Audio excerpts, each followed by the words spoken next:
Warga Prancis ngamuk ke Macron. Paris mencekam demo RUU Macron rusuh, mobil dibakar.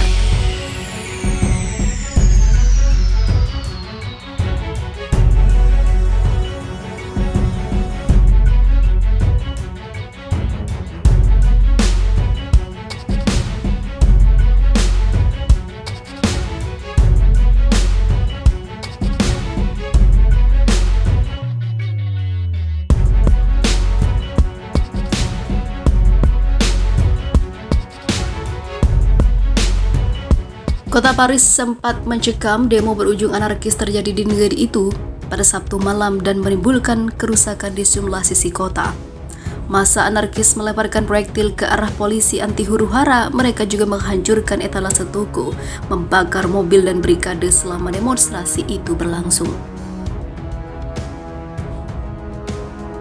Kelompok itu juga menggeledah kantor cabang sebuah bank, melemparkan tumpukan dokumen ke api di luar. Polisi membalas tembakan gas air mata dan berulang kali menuduh kelompok pembuat onar. Ini menandai kerusuhan akhir pekan kedua berturut-turut di Paris yang dipicu oleh episode kebrutalan polisi baru-baru ini dan rancangan undang-undang keamanan Presiden Emmanuel Macron. Menurut para demonstran ini akan membatasi kebebasan sipil. Demonstrasi juga berlangsung di Marseille, Lyon, Lille, dan kota-kota Prancis lainnya. Awalnya demo berjalan damai, pendemo meneriakkan Prancis tanah bagi hak-hak polisi dan pencabutan undang-undang keamanan. Namun kelompok yang bernama Black Box mengintervensi. Polisi Paris mengatakan bahwa sekitar 500 orang telah menyusup ke dalam demonstrasi tersebut, di mana 30 diantaranya telah ditangkap. Prancis telah dilanda gelombang protes jalanan setelah pemerintah memperkenalkan undang-undang keamanan di parlemen yang bertujuan untuk meningkatkan alat pengawasan dan membatasi hak beredarnya gambar petugas polisi di media online. Rancangan undang-undang itu adalah bagian dari upaya Emmanuel Macron untuk lebih ketat pada hukum dan ketertiban menjelang pemilihan umum pada tahun 2022 ini. Pemerintahnya juga mengatakan bahwa polisi perlu lebih terlindungi dari kebencian online.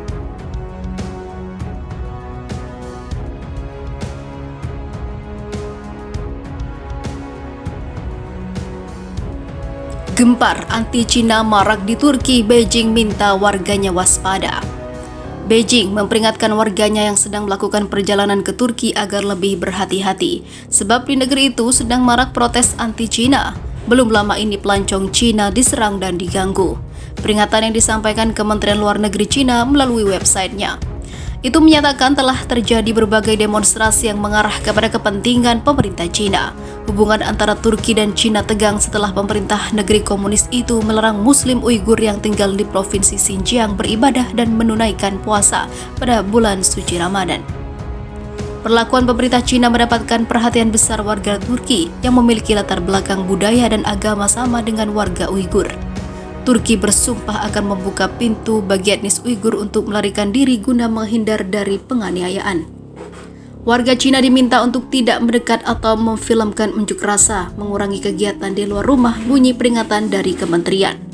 Koran Turki Hurriyet dalam laporannya menulis ada sekelompok orang menyerang rumah makan Cina di distrik terkenal di Istanbul, Topane, pekan lalu.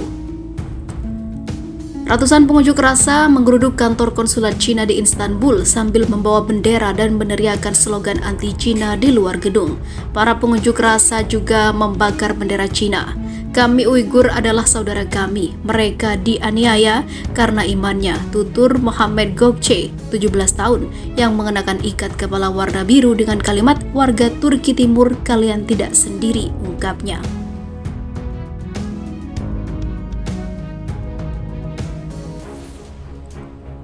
Situasi mencekam, Cina berulah lagi, Filipina protes keras. Pemerintah Filipina melayangkan protes keras kepada pemerintah Cina.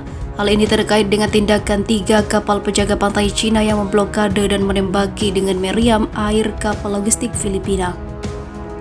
Kapal itu tengah menuju atol yang dikuasai Filipina di Laut Cina Selatan. Tidak ada korban dalam insiden pada Selasa itu. Akibat insiden tersebut, Filipina terpaksa membatalkan perjalanan 2 kapal pemasok logistik bagi tentaranya yang berjaga-jaga di pulau itu. Pengunjuk rasa di Filipina meneriakkan yel-yel anti-Cina dalam demonstrasi di depan kantor konsulat Cina di kota Makati, Filipina. Cina tidak memiliki hak penegakan hukum di dalam dan di sekitar wilayah ini. Mereka harus memperhatikan dan mundur, kata Locsin dalam sebuah pernyataan. Dia mengingatkan Cina bahwa kapal publik dilindungi oleh perjanjian pertahanan bersama Filipina, Amerika Serikat.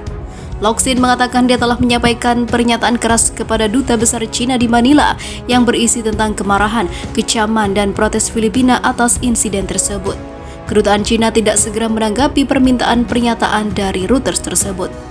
The Second Thomas Sowell, 105 mil laut atau sekitar 195 km dari Palawan, berada di dalam zona ekonomi eksklusif Filipina dan kontingen kecil militer telah mendudukinya sejak 1999 dengan sengaja mendaratkan kapal angkatan laut di terumbu karang.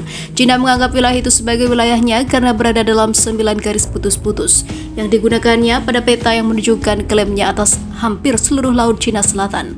Namun putusan Airbus International tahun 2016 mengatakan jalur Cina tidak memiliki dasar hukum. Locsin mengatakan kegagalan Cina untuk menahan diri karena aksi mereka mengancam hubungan khusus antara kedua negara. Kantor Presiden yang telah menjadi pendukung setia Cina mengatakan pihaknya mengetahui insiden di kawasan itu. Kami akan terus menegaskan kedaulatan, hak berdaulat dan juga yurisdiksi kami, kata juru bicara pejabat Carlo Nagroles. Sebelum insiden itu, Penasihat Keamanan Nasional Hermogenes Esperon mengatakan pihak berwenang telah melihat kehadiran yang tidak bisa dari milisi maritim Cina di dekat atol dan Pulau Titu yang diduduki Filipina. Cina membantah mengoperasikan milisi. Ada 19 kapal di dekat Second Thomas Sowell minggu lalu dan 45 kapal di dekat Pulau Titu, kata Esperon kepada wartawan.